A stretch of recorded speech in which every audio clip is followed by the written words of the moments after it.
Vamos abrir as nossas Bíblias no Salmo 119 e vamos ler o versículo de número 126. Salmo 119, versículo de número 126.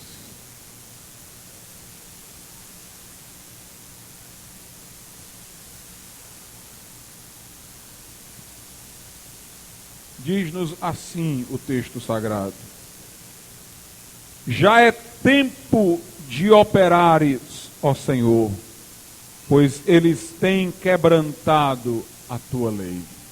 Podeis assentar.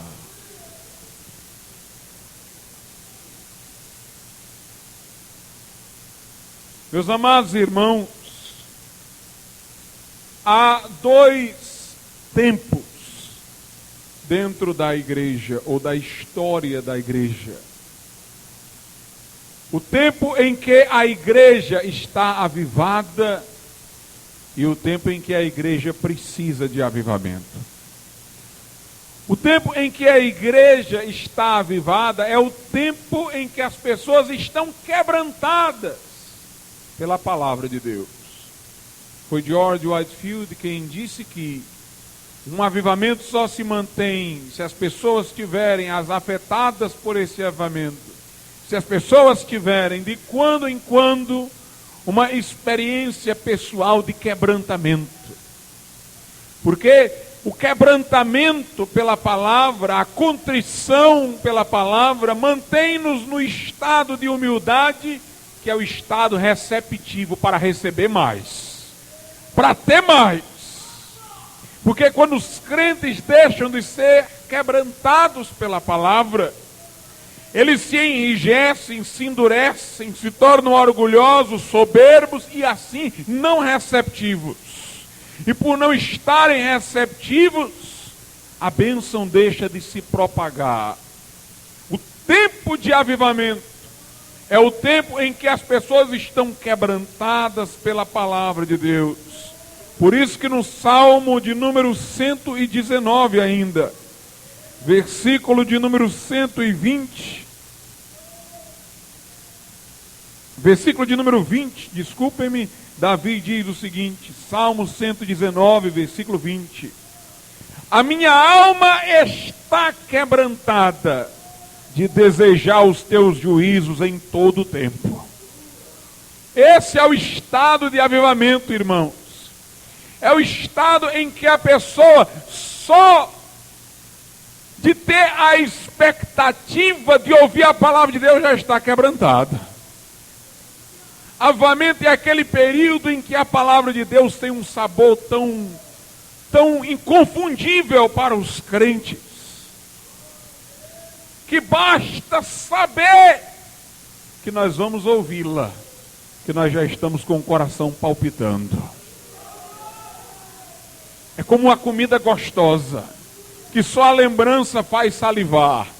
Assim também quando o crente deseja, irmãos, a palavra de Deus, os juízos de Deus, a ponto de já ficar quebrantado, já começar a chorar, só de saber que vai ouvir, só de saber que vai ler, só de saber que Deus vai falar, aí nós temos um avivamento. Por isso que o Salmo 119, versículo 20, diz esse texto tão maravilhoso que lemos. Esse texto tão maravilhoso que lemos: a minha alma está quebrantada de desejar os teus juízos em todo o tempo. Meus irmãos, na época de um avivamento espiritual, as pessoas estão desejando a palavra de Deus a todo instante.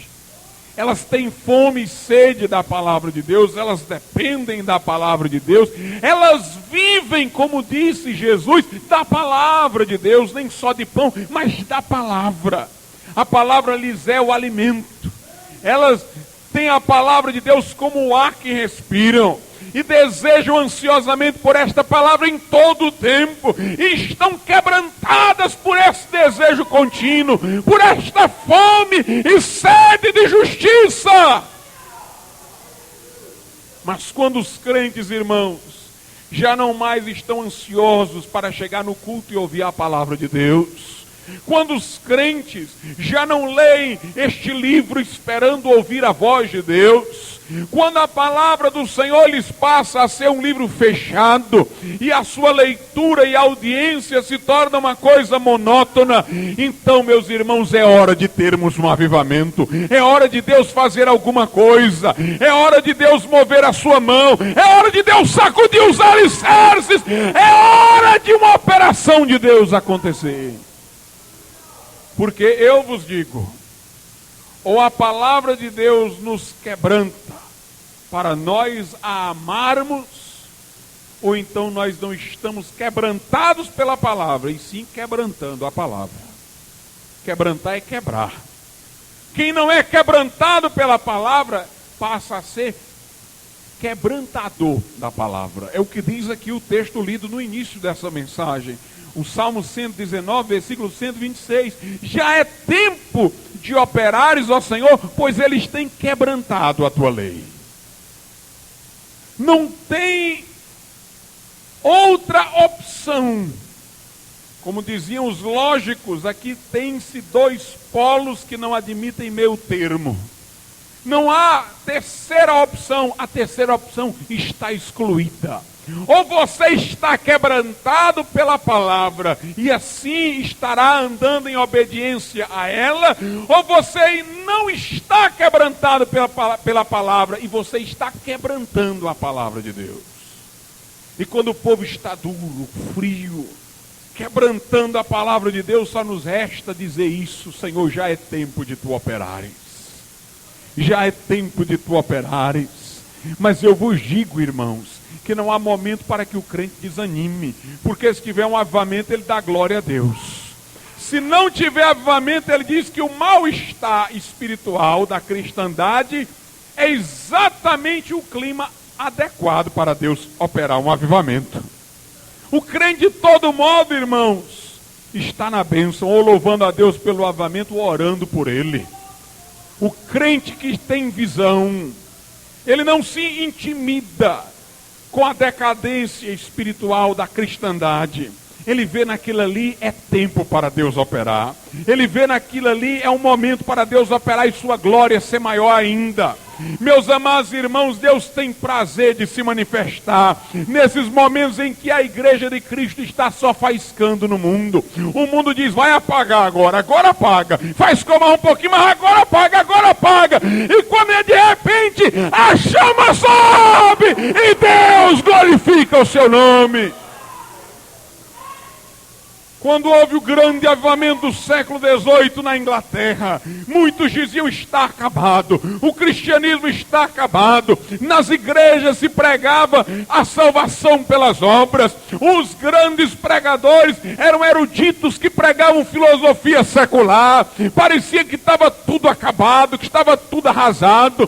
Quando Wesley começou a se reunir com alguns irmãos na Universidade de Oxford, que era tida como universidade cristã, ele era zombado, ele era escarnecido, com mais outros que compunham seu grupo de aproximadamente umas 12 pessoas.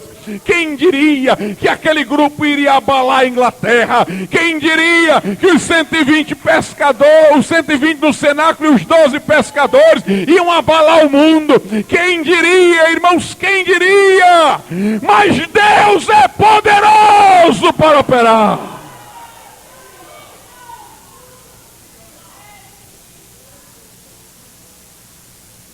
E a glória desceu na Inglaterra, irmãos. E de repente, de norte a sul, de leste a oeste, daquele país o fogo estava aceso. De repente o fogo acendeu-se na Escócia, no país de Gales, nos Estados Unidos, e Deus foi glorificado. Meus irmãos, o povo tem quebrantado a lei de Deus. Aqueles que deveriam honrar o nome do Senhor o têm desonrado. Nós temos visto falta de amor pela palavra de Deus. Nós temos visto falta de revelação na palavra de Deus. Nós temos visto, meus irmãos, pessoas terem a palavra de Deus como coisas sem muito significado. Temos visto quebrantamento da lei do Senhor, não operado por ela, mas nela. E o que só resta a nós fazermos é orar a Deus e lhe dizermos: Senhor, Já é tempo de tu operares. Já é tempo de fazer alguma coisa. Meus irmãos, quando nós esgotamos os nossos recursos, aí começam os de Deus. Deus muitas vezes deixa a nossa fonte secar, para nós termos que beber da dele. Deus muitas vezes nos leva para diante do Mar Vermelho, com o faraó atrás e os montes dos lados, para que ele tenha o privilégio de abrir o mar diante de nós. Já é tempo de operares, ó Senhor, porque os homens têm quebrantado a tua lei. Mas Deus vai operar, irmãos, em resposta à oração de pessoas aflitas, pessoas que têm gemido, pessoas que têm chorado por verem o povo quebrantando a lei de Deus. Davi aqui não está falando, irmãos, com outros sentimentos, senão com pesar. Ele diz, Senhor, já é tempo. Ele não está desanimado, ele está crente, mas ele está triste. Ele diz, Senhor, já é tempo de tu operares, porque os homens têm quebrantado a tua lei. É como quem diz, Senhor, não aguento mais. Eu não aguento mais olhar e ver os homens zombando da tua palavra. Não aguento mais ver pastores falando falsidades. Não aguento mais tua palavra sendo vulnerada por interpretações erradas. Não aguento mais ver pecado, Senhor. Não tem mais quem aguente dentre os fiéis. Já é tempo de tu operares, ó Deus. Ló em Sodoma afligia todos os dias a sua alma, diz a Bíblia, por ver a iniquidade de Sodoma. Meus amados irmãos, Deus só não operou pela vida de Ló, porque apesar de afligir-se por ver o pecado, Ló encantou-se pelas campinas de Sodoma, como eu falei aqui na quinta-feira passada. Ló teve posições dentro de Sodoma. Ele ficou tão contextualizado no mundo de Sodoma que quando ele anunciou que ia haver a destruição, começaram a rir, os parentes dele. Ele não teve autoridade. Mas Deus disse, se tivesse mais um, com Ló, se tiver pelo menos 10, eu não destruo, Deus disse a Abraão. Quando Deus disse não destruo, também não queria dizer que ia deixar a coisa como estava. Ele queria dizer que ia usar esses 10 para revolucionar Sodoma. Mas Deus ainda tirou Ló de lá, para que ele não fosse vitimado pelo fogo. Porque Ló era um homem que se afligia. De qualquer modo, Deus operou. Se não operou para avivar, operou para destruir. Mas o fato é que quando o mal chega na sua medida, irmãos, é tempo de Deus fazer alguma coisa. É tempo de Deus fazer alguma coisa. Os profetas eram homens que já não aguentavam mais ver o pecado de Israel, e eles colocavam diante do povo duas opções. Eles diziam mais ou menos isso: Deus não vai ficar parado, Deus vai fazer uma coisa, mas vocês escolham o que é que vocês querem que Deus faça. Ou Deus vai punir vocês, ou vai avivar a nação. Se arrependam! E o Senhor é poderoso para esquecer tudo quanto já aconteceu. Deus é misericordioso para perdoar os pecados de vocês. Deus vai restaurar, Deus vai operar para o bem da nação. Mas se vocês não se arrependerem, os profetas falavam mais ou menos isso: já tem um exército fumegando para chegar perto de nós. Meus irmãos, quando o mal chega numa certa medida, Deus vai operar. Pode ser punindo e pode ser avivando. Depende do que o povo de Deus quer, depende do que o povo de Deus vai fazer. Porque o julgamento, disse Pedro, começa pela casa de Deus. Meus irmãos, o mundo pode estar ruim, se a igreja estiver boa, há esperança. Porque essa igreja ora e concorda, e o que ela liga no céu é ligado na terra. E vai ter demônio caindo para tudo quanto é lado, se essa igreja se voltar para Deus. Mas se a igreja se mundanizar, irmãos, aí entra a palavra de Jesus. Bom é o sal, mas se ele ficar insípido, com que é que se há de salgar? Bom é a luz, mas se ela estiver debaixo do alqueire da cama, ela não brilha. Ela deve estar no velador, para que todos na casa sejam alumiados. Meus irmãos, o mal propagando-se no mundo não é o fim, se a igreja estiver na luz. Mas quando a mancha do mundo tocar dentro da igreja, aí é que é perigoso. Aí é que Deus vai fazer alguma coisa. Ou ele vai começar o seu julgamento, que começa da casa de Deus e chega no mundo, ou ele vai avivar. Ele vai avivar se tiver crentes orando, se tiver pessoas afligidas pelo pecado, que unidas clamem a Ele por renovação da igreja e depois para que o mundo seja abalado pela mensagem da igreja. Mas se não houver ninguém que ore, se ficarem todos indiferentes, irmãos, então a punição de Deus virá de forma severa. Os profetas colocavam essas duas opções. Eu leio na Bíblia a nação de Israel, às vezes, resistindo aos profetas. Muitas vezes. E o mal vinha.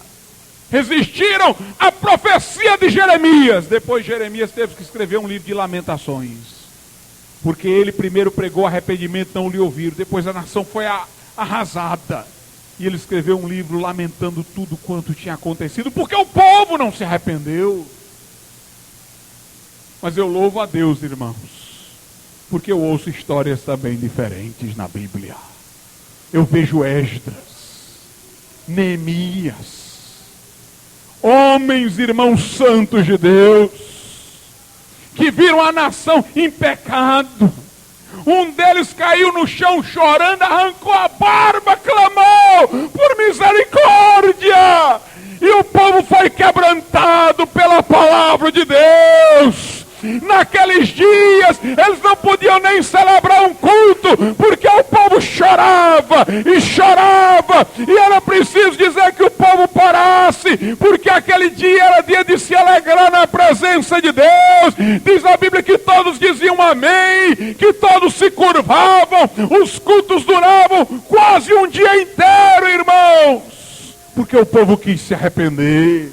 Eu leio na Bíblia que havia uma cidade maldita chamada Nínive, cheia de pecados. Nem o profeta quis pregar para ela, porque não aguentou a maldade daquela cidade. Mas Deus empurrou o profeta, porque Deus ama o homem mais do que o homem ama a si próprio, mais do que um ama o seu irmão. E ele enviou Jonas lá. Jonas foi de mau grado, abriu a boca e clamou. E meus amados irmãos, a nação se arrependeu. Nínive se arrependeu.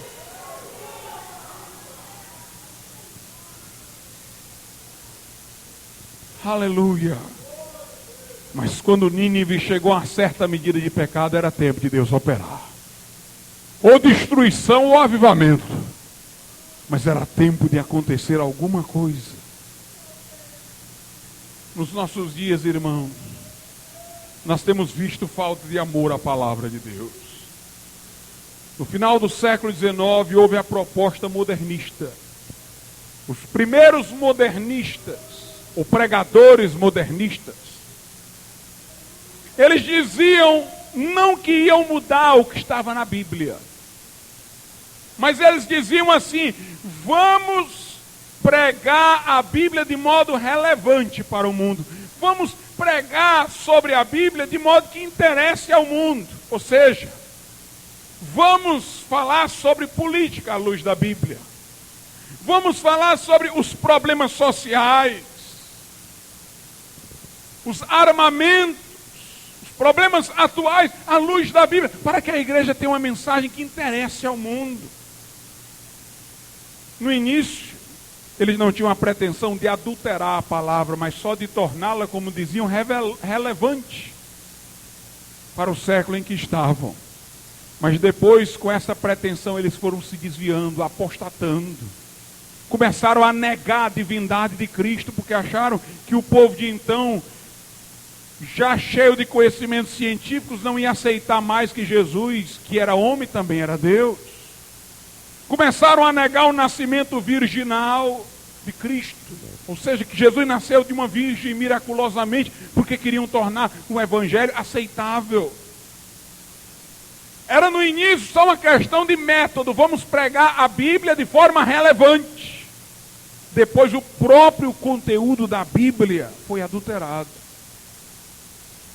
No nosso tempo, há uma proposta que tem chegado aqui no Brasil, vinda dos Estados Unidos, que é a proposta pragmática.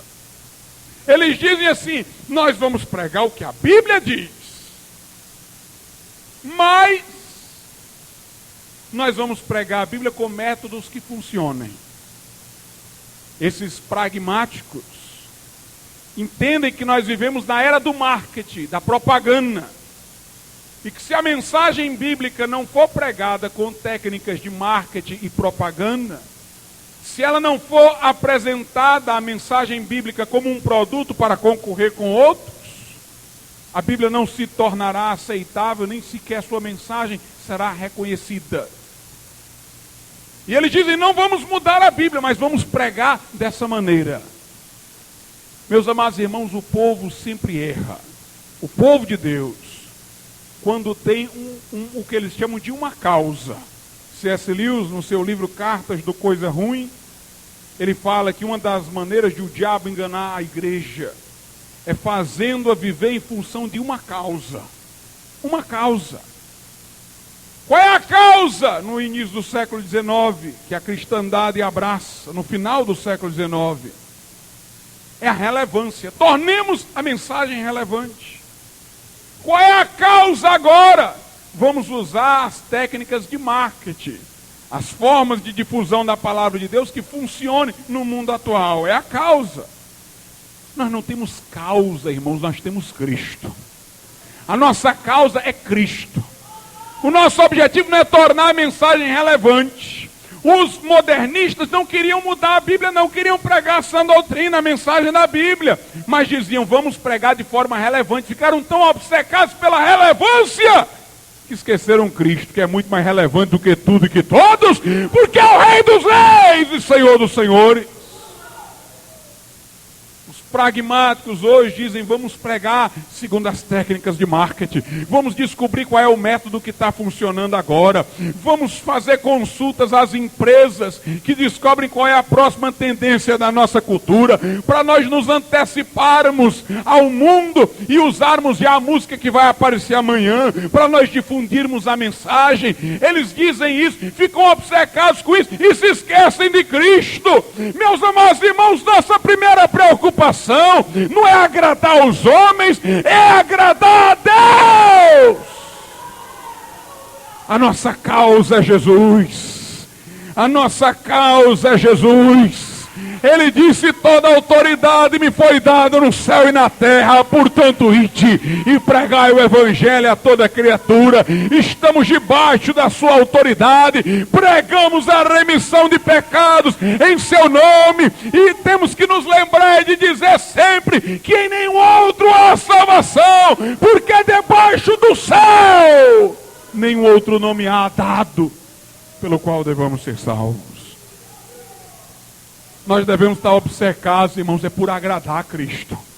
Não é como é que eu vou tornar relevante, o que é que o mundo está querendo ouvir, com o que é que o mundo está interessado. O que nós precisamos não é passar a noite assistindo o Jornal Nacional para saber o que é que o mundo precisa ouvir, não. O que nós precisamos, irmãos, não é consultar empresas de marketing para saber como difundir a palavra de Deus, não. Nós temos que estar aos pés de Jesus, como Maria. Nós temos que estar desejosos, ansiosos de ouvir a palavra de Deus, de glorificar o nome de Jesus, de vê-lo glorificado aqui.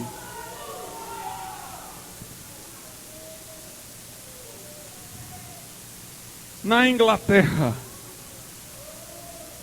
surgiu um movimento chamado Movimento dos Tratadistas, em Oxford.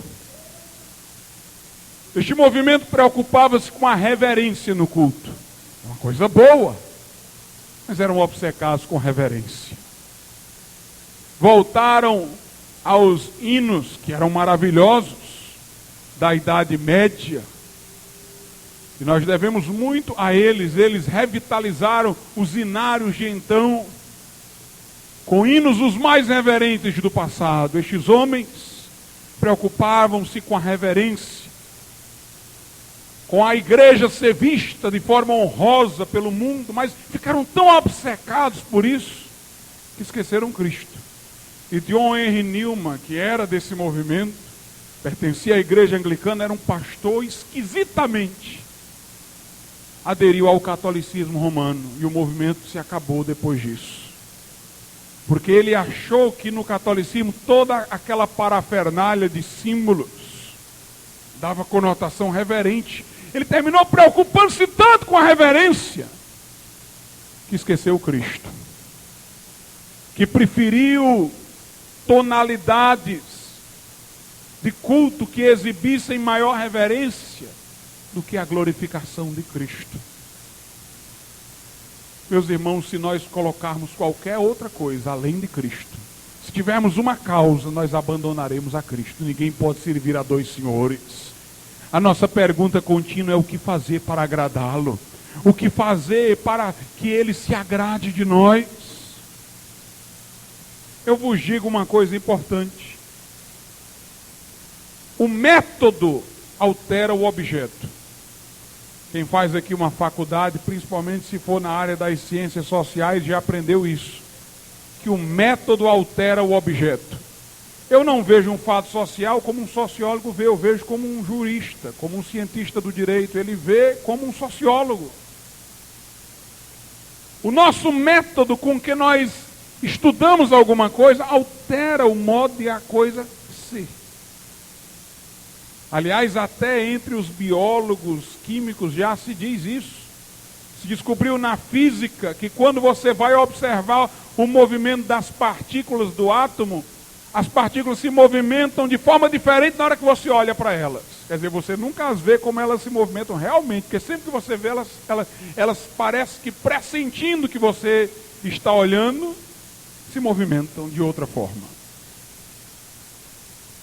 O nosso modo de fazer as coisas altera as coisas. O nosso método altera o objeto. Os modernistas diziam, nós não queremos mudar a mensagem, só queremos mudar o método, pregar de forma relevante. Terminaram mudando o objeto e não o método, o objeto da mensagem. Quiseram um método novo para uma mensagem velha. Mas a mensagem velha não precisa de método novo, porque o método dela, sendo velho, é sempre novo. Os pragmáticos do nosso tempo dizem, vamos ver o que funciona. Técnicas de marketing. Acontece, irmãos, que no mundo consumista, mercadológico, onde as coisas são vistas como produtos e apresentadas com propaganda e técnicas de marketing, o consumidor é o foco. O que é que o consumidor quer? É a pergunta que fazem os vendedores. O que é que eles gostam? Esses que querem pregar a Bíblia com técnicas de marketing terminam absorvendo a maneira de ver dos vendedores deste mundo. Começam a ver a mensagem bíblica como produto, deixam de ver Jesus como Senhor e coisificam Jesus. Veem-no como coisa. E pior, começam a pregar Jesus do modo como as pessoas querem ouvir. Porque o freguês sempre tem razão. É a filosofia dos vendedores. Aí, meus irmãos, o evangelho fica ao sabor do visitante do mundo. Eles gostam de rock, coloquemos rock na igreja. Eles gostam de samba, coloquemos samba na igreja. Eles gostam de dança, vamos dançar na igreja. A preocupação já não é mais exaltar a Cristo, glorificá-lo, é agradar aos homens. Eles acham ruim um culto barulhento, vamos ficar mais calados. Eles acham os nossos hinos muito antiquados, vamos cantar músicas mais novas. Pensam os pragmáticos assim, eles acham que a gente são mais rigorosos, então vamos usar roupa mais curta, vamos as mulheres usar pintura, para que eles não nos achem tão esquisitos, tão diferentes. Vamos tornar o produto desejável a eles, ao consumidor. É assim que acontece. Eles vão mudando a mensagem. Por adotarem um método que é incompatível com essa mensagem, que é a da cruz, eles vão começando a mudar o objeto, a mensagem, através do método. E a mensagem se corrompe. E a mensagem se corrompe. Meus irmãos, a nossa mensagem é escândalo para este mundo. Paulo disse: eu prego a Cristo crucificado. Escândalo para os judeus, loucura para os gregos. Paulo diz: não quero saber de outra coisa senão de Cristo e este crucificado. Pedro diz que Jesus é para este mundo uma pedra de tropeço e uma rocha de escândalo. Dizer que Jesus é Deus é fazer os intelectuais darem um passo para trás, pelo menos do ponto de vista racional, porque se Deus operar no coração deles, eles dão um passo para frente. Falar da salvação pela cruz é criar um mal-estar na pessoa. Que coisa horrível, que mensagem dura de sangue, Jesus vertendo sangue, morrendo por mim. Mas se a pessoa entender o amor de Deus, irmãos, ela vai cantar: há poder sim, força e vigor neste sangue de Jesus. Nós temos que pregar o evangelho, irmãos, e Deus vai fazer o resto. Nós temos que pregar o evangelho e Deus vai fazer o resto. Eu vou lhe dizer qual é o método de Deus. O método de Deus são homens ungidos pelo Espírito Santo, homens dirigidos pelo Espírito Santo. Eu não digo que às vezes você não tenha que fazer coisas esquisitas, tem, mas não são coisas que as empresas de marketing estão ensinando, não. É aquilo que o Espírito Santo mandar você fazer.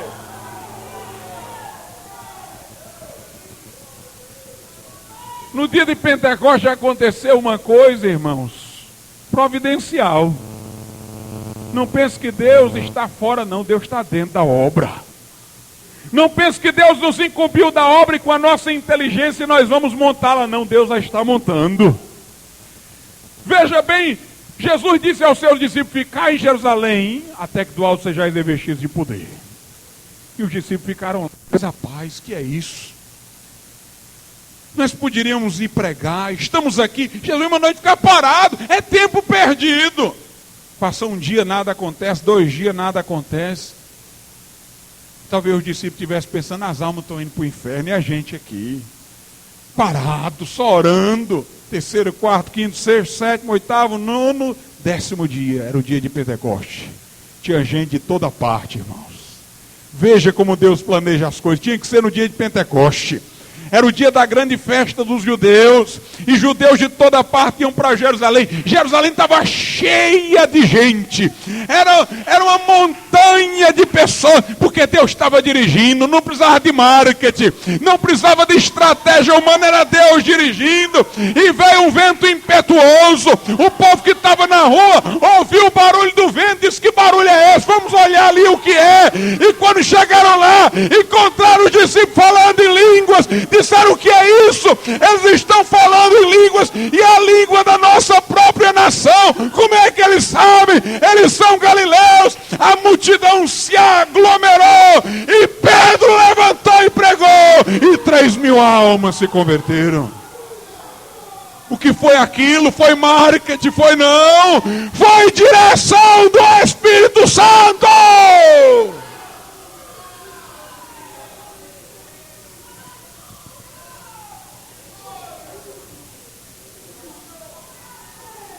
Chegam para Jesus e dizem: ó, o teu amigo Lázaro está doente, vai urgente, porque ele está para morrer. Jesus disse: está certo.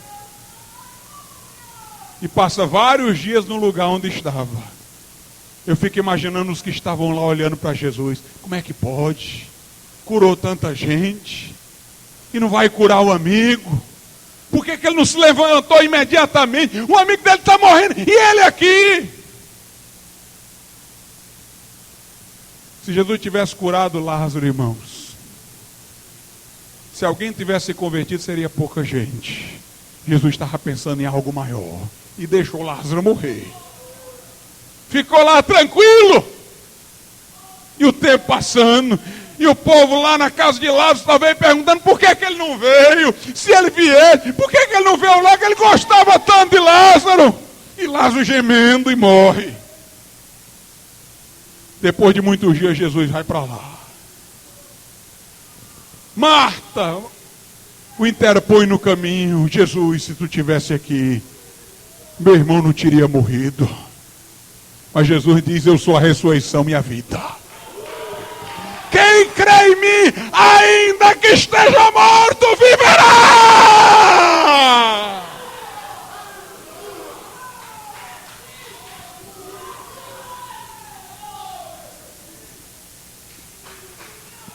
Aleluia. Marta disse, Senhor, eu sei que tu vai ressuscitar no último dia aos justos. Jesus disse, se creres, verás a glória de Deus. A multidão estava lá, irmãos, diante do sepulcro. Na época que Lázaro estava doente, tinha bem pouquinha gente, mas depois dele morto, estava cheio de gente lá. Era o auditório preparado por Deus para Jesus. Jesus disse, tirai a pedra. Mas ele está morto há 4 dias, já cheira mal. Tirai a pedra! E a pedra é removida. E Jesus diz, Lázaro, sai para fora! E o morto ressuscitou! E diz a Bíblia, e muitos creram, e muitos creram. Meus irmãos, o que nós estamos precisando não é de marketing, não. O que nós estamos precisando é de Marcos. Marcos 16. Ide pregar o evangelho a toda criatura. Em meu nome expulsarão demônios, falarão novas línguas, e porão as mãos sobre os enfermos, e eles serão curados. E se beberem alguma coisa mortífera, não lhes fará dano algum. Paulo disse, a minha pregação não consistiu em palavras persuasivas de sabedoria humana, mas em demonstração do Espírito e de poder.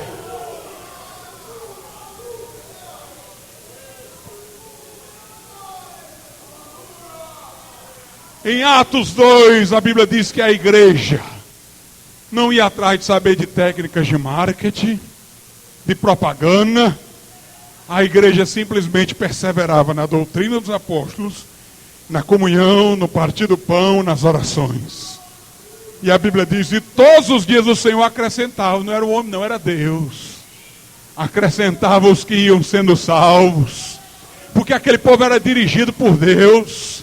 Pedro e João vão até o templo e tem um coxo lá. Deus já estava preparando, aquele coxo tinha que estar lá naquela hora. Tinha que estar lá, o coxo podia ter ficado em casa dormindo, mas naquele dia tinha que estar lá. E o coxo pede a Pedro e João uma esmola, tinha que pedir. Estava tudo nos planos de Deus.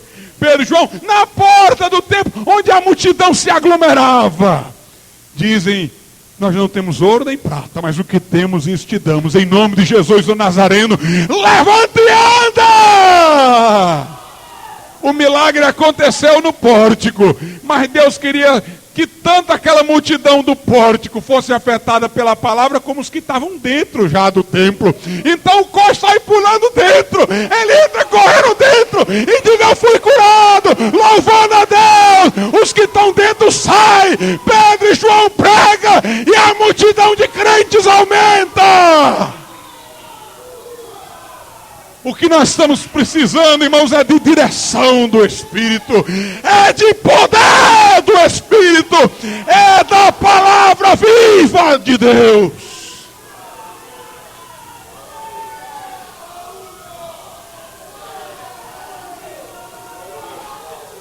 Aleluia! Aleluia!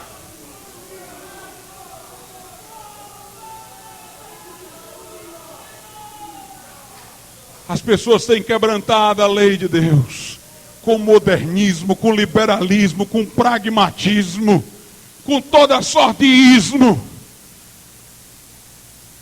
E por isso já é tempo de Deus operar. A minha alma é apegada ao pó, diz o salmista, vivifica-me, Senhor, segundo a tua palavra. A palavra da vida, irmãos. A alma é apegada ao pó, à morte. És pó e ao pó tornarás. Mas a palavra é vida. A palavra é vida. Uma igreja sem a palavra é uma igreja se arrastando no pó. É uma igreja pisoteada pelo mundo, zombada pelo mundo. Não passa de um clube, não passa de um partido político, mas uma igreja com a palavra. Meus amados irmãos, ela se levanta triunfante. Os montes tremem, os reis batem os joelhos, porque Deus está nela.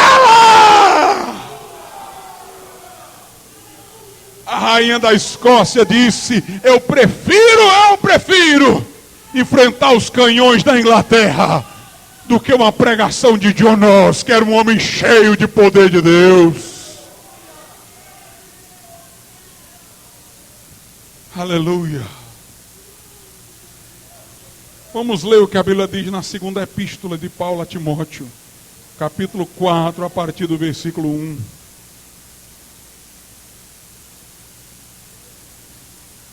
Segunda a Timóteo 4, a partir do 1. Conjuro-te, pois, diante de Deus e do Senhor Jesus Cristo, que há de julgar os vivos e os mortos na sua vinda e no seu reino, que pregues a palavra.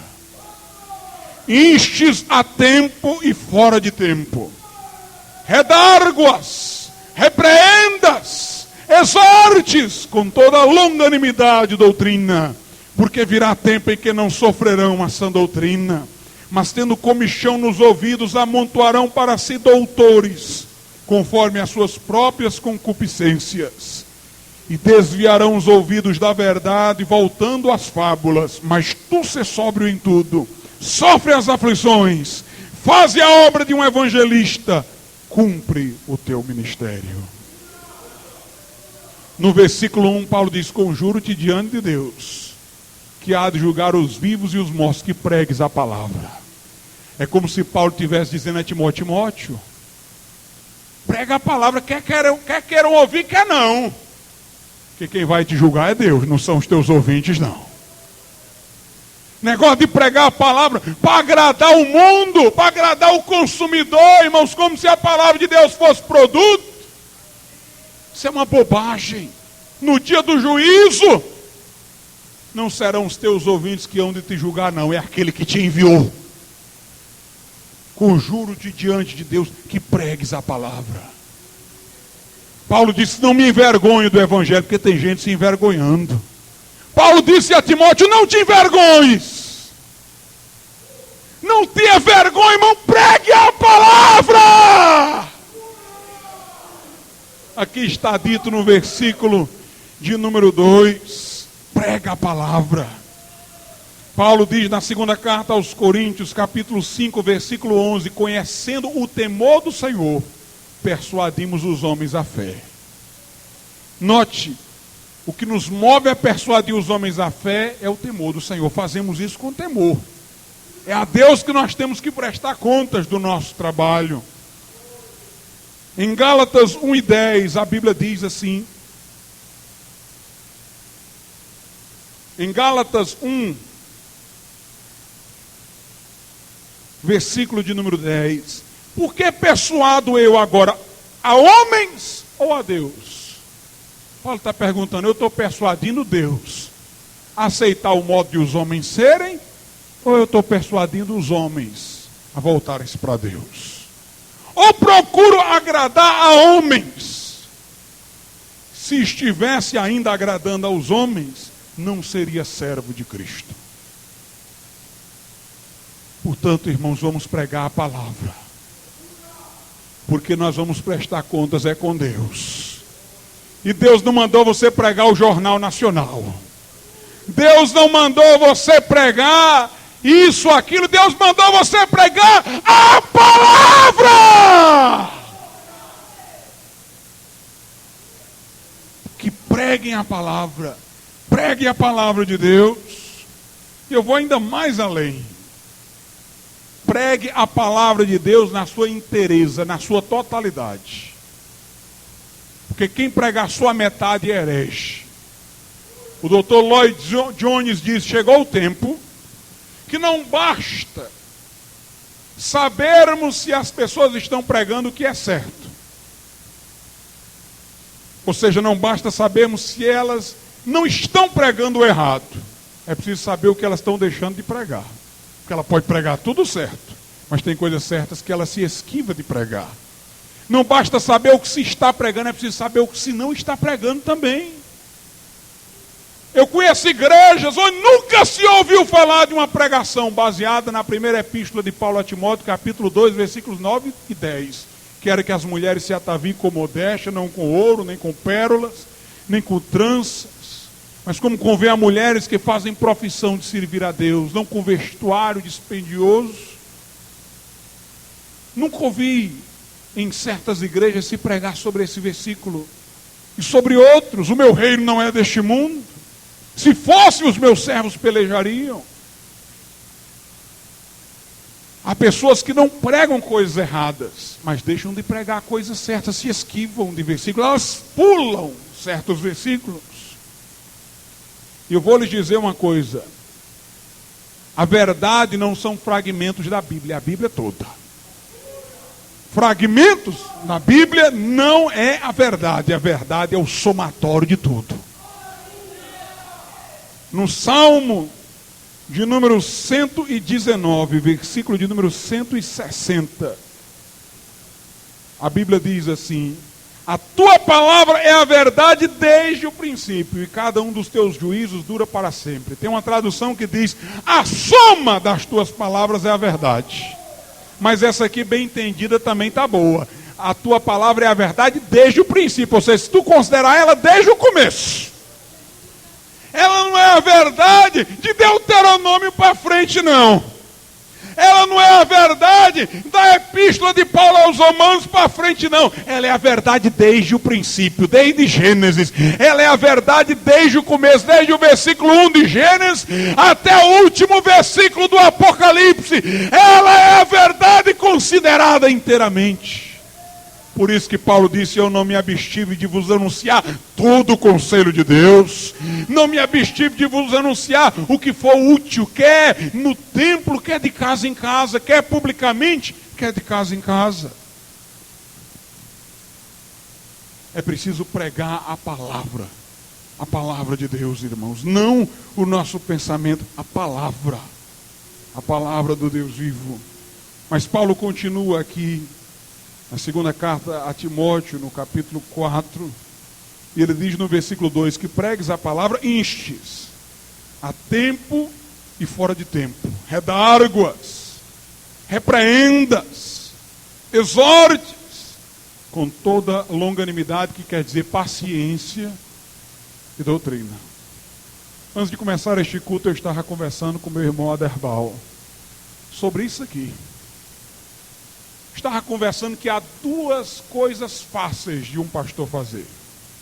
A primeira delas é ser rígido demais, sair disciplinando todo mundo. Pecou a disciplina, bota para fora, ninguém fala mais com ele, não recebe mais ele na sua casa. Toda medida dele é drástica, é de exclusão. Isso é muito fácil. Você não se envolve, não ajuda a pessoa, sai só amputando os membros doentes. Como também é muito fácil, como os liberais fazem, ficar indiferente. Não, deixa todo mundo fazer o que quer, cada um faz o que quer. É muito fácil, os dois caminhos são muito fáceis. Mas o caminho do pastor, de um verdadeiro pastor, é difícil, irmãos. Porque não é sair amputando e nem deixando a coisa ao léu, é sair colocando remédio no pé ferido. Você não vai arrancar ele não, você vai tratar. Não funcionou esse remédio, vai outro. Não está bom ainda, é porque não deu tempo, vamos esperar mais. Ser pastor é isso que Paulo diz a Timóteo: inste. Meus irmãos, isso é que cansa.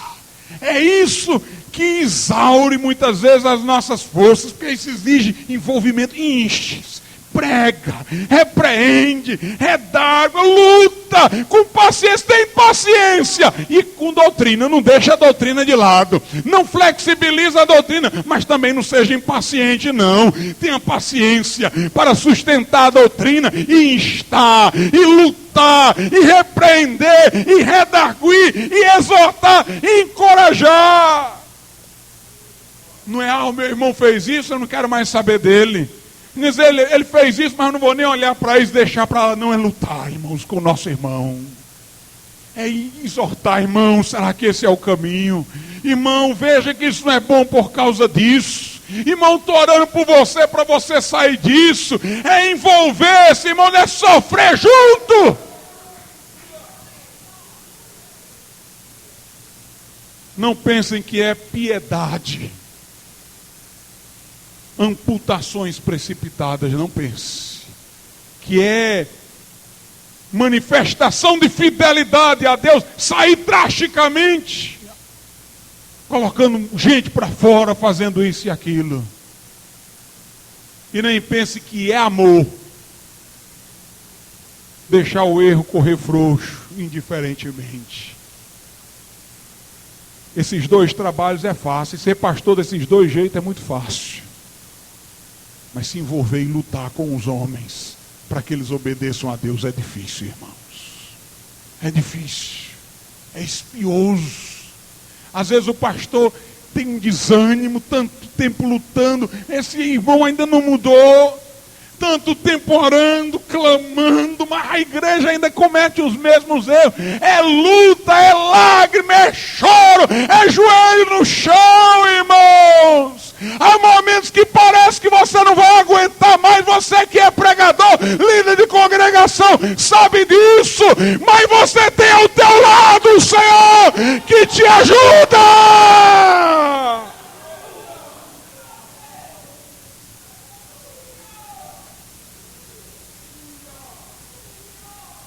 Na carta aos Colossenses, no capítulo 1,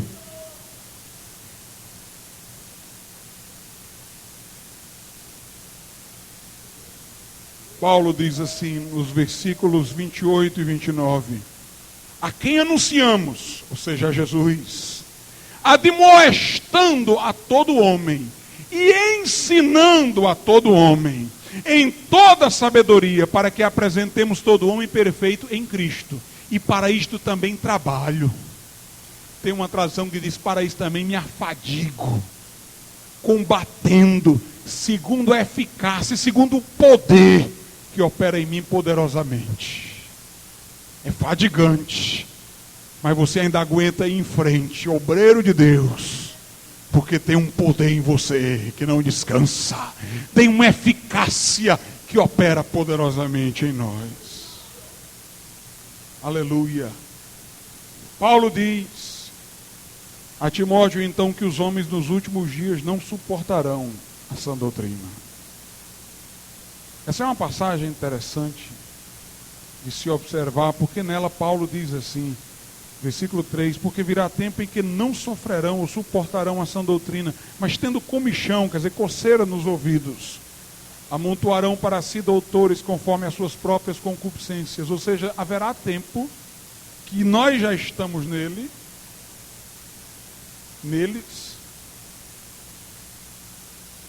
em que as pessoas vão procurar mestres segundo os seus próprios desejos. São os mestres que satisfazem os desejos alheios. Não pregam a palavra, eles pregam o que o povo quer ouvir, o que agrada. Mas note que esses aqui, que querem pessoas segundo os seus próprios desejos, são exigentes. Eles querem mestres. Meus irmãos, vocês já repararam que nas igrejas liberais é onde tem mais pregadores capacitados, mas pregando erro? Porque os homens que estão cheios de concupiscência são exigentes. Não, a gente quer alguém que pregue segundo a nossa concupiscência, mas que pregue com muita eloquência, com muita lógica, com muita coerência. Eu ouço no rádio pregadores liberais defendendo o liberalismo com argumentos sutis, falaciosos, mas perniciosos. Argumentos, irmãos, que se não for um olhar profundo, se deixa confundir por eles. São mestres, são capacitados. Tem facilidade de raciocínio, de pensamento, mas põe tudo a serviço do mal. Põe tudo a serviço do mal. Sem orgulho e sem vaidade. Eu louvo a Deus, irmãos, porque Deus me deu a capacidade de argumentar. Porque estes homens ficam uma fera comigo. Porque eles dizem, a tese deles é essa, que os que são radicais são as pessoas sem conhecimento, incapazes de argumentar. E quando eles se deparam comigo, a teoria deles morre. Porque Deus me deu capacidade de enfrentá-los, não com armas, mas com a razão. Com a razão iluminada pelo Espírito Santo.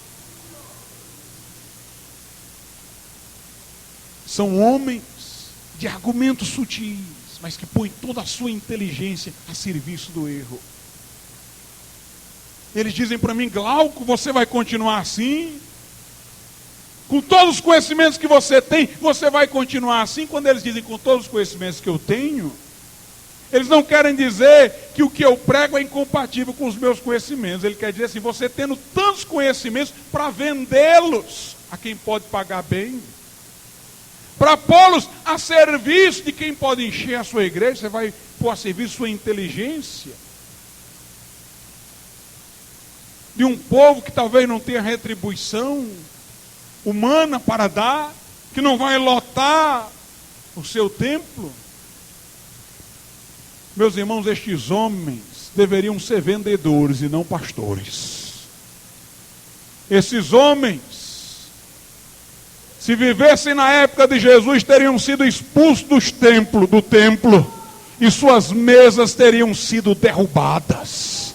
Longe de mim fazer da mensagem do Evangelho produto. Longe de mim fazer deste púlpito uma mesa de cambistas. Meus irmãos, Paulo disse a Timóteo, prega a palavra! É a Deus que nós vamos dar conta.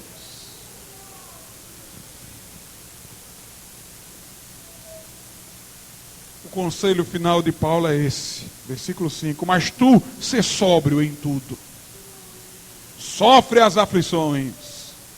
Seguir o caminho que Paulo está anunciando é sofrer aflições. Faze a obra de um evangelista, ou seja, não fica só também guardando o povo na doutrina, não, ganha almas para Jesus, cumpre o teu ministério. Meus irmãos, nós não podemos abandonar esta palavra. É tempo de Deus operar, porque os homens têm quebrantado a palavra. Mas o avivamento vem com a palavra. Vivifica-me, Senhor, segundo a tua palavra. A palavra, como dizia Ernesto Nini, é o combustível que alimenta o fogo. Tire a palavra e não tem avivamento. Porque Deus aviva através da palavra. Ela é o diferencial do cristão. Paulo disse, ainda que eu mesmo ou outro, até um anjo vos anuncia outro evangelho além desse, seja amaldiçoado, seja anátema. Em João 6, Jesus está pregando a palavra. E uma multidão começa a ir embora. Os discípulos disseram, Senhor, dura esta palavra. O teu discurso é muito duro. Jesus diz, vocês querem ir embora também? E Pedro tomando a frente diz uma palavra, irmãos, que mostra qual é o diferencial cristão. Pedro disse, Senhor, para onde iremos nós? Só tu tens as palavras da vida eterna. Ele não diz, só tu tens pão para dar. Ele não diz, só tu tens inteligência. Ele não diz, só tu tens influência. Ele não diz, só tu tens milagres. Curandeiros estão por aí, imitando a obra de Deus na força de Satanás. Mas essa palavra é inimitável. Os discípulos disseram, Senhor, só tu é que tens as palavras da vida eterna. Em João 8, 31 e 32, Jesus disse, se vocês permanecerem na minha palavra, verdadeiramente sereis os meus discípulos e conhecereis a verdade. e a verdade vos libertará. Vamos ficar de pé.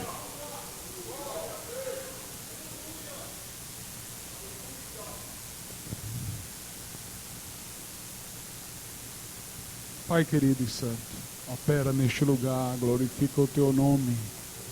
Faz aquela obra que homem nenhum pode fazer, Pai. Em nome de Jesus Cristo, toca nos corações e chama pessoas ao arrependimento, para que, crendo em Cristo, sejam salvas. Peço-te, meu Deus, em nome de Jesus.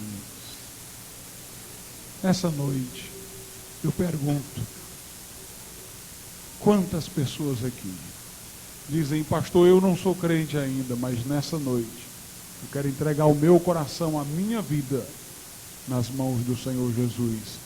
Levante a sua mão, como eu estou fazendo aqui no meu lugar, e nós vamos orar por você. Onde está a primeira pessoa nessa noite que diz: pastor, eu não sou crente ainda. Se morresse agora, não sei se iria para o céu, quero aceitar Jesus. Levanta a tua mão.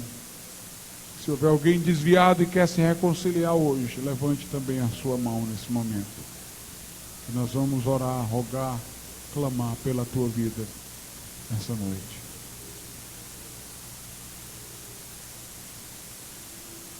Por fim, eu tenho uma pergunta a fazer àqueles que são crentes. Como tem sido o seu amor à palavra de Deus? Você tem tido prazer em meditar nessa palavra dia e noite?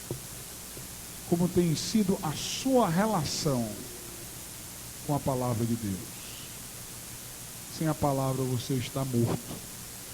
É a palavra que dá vida.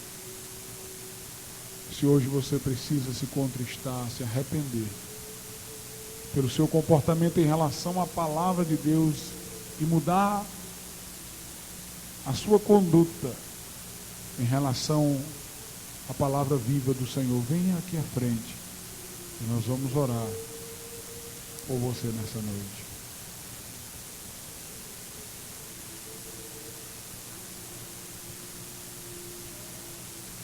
Vamos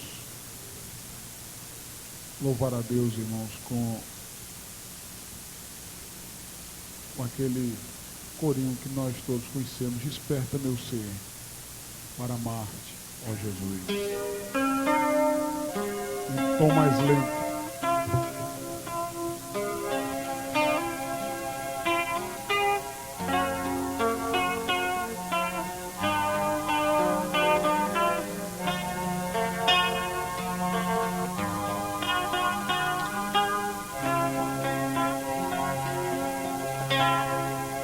Desperta meu ser para amar-te, ó Jesus. Desperta meu ser para derramar-me diante de ti. Faz-me entender o teu amor por mim, amar-te mais, com fluir de um coração rendido a ti. Desperta meu ser para amar-te, ó Jesus. Desperta meu ser para derramar-me diante de ti. Faz-me entender o teu amor por mim, e assim amar-te mais, com fluir de um coração rendido a ti. Ó Deus e Pai, Pai bendito e Pai de nosso Senhor Jesus Cristo, nesse momento eu te peço que do céu o Senhor olhe para nós. Ó meu Deus, dai-nos amor pela tua palavra, para que possamos ler o Salmo 119, Pai. e não vê-lo distante de cada um de nós. Ensina-nos a amar os teus preceitos. Que o desejo de ouvir os teus juízos, ó Pai, já quebrante o nosso coração. Dá-nos um coração quebrantado pela tua lei, para que nós não quebrantemos a tua lei. Ó meu Deus, opera no meio da igreja. Começa por nós. E opera, meu Deus, em todo este mundo através da tua igreja. Traz-nos um avivamento. Um verdadeiro e genuíno avivamento, Pai. Baseado no quebrantamento.